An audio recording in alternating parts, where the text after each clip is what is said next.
ফুল ফোটেনি, তাও এই যে এই জবাটা ফুটেছে 3টে, একটা সাদা জবা, আর একটা চন্দন জবা, একটা গোলাপি জবা, আর এই যে এই 3টে ফুটেছে ঝুমকো জবাটা। আচ্ছা, আর একটা জিনিস তোমাদের দেখাবো, এসো।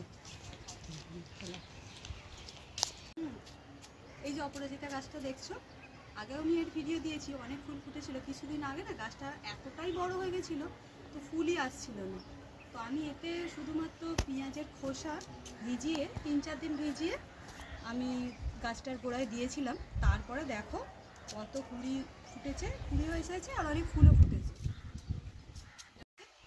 আচ্ছা, কতগুলো ফুল পেলাম সেটা তোমাদের আমি বলছি। তাহলে ফুলগুলো তুলে নিই। দেখো এতগুলো অপরাজিতা ফুল ফুটেছে। ভিডিওটা ভালো লাগলে অবশ্যই সাবস্ক্রাইব করে পাশে থাকবেন।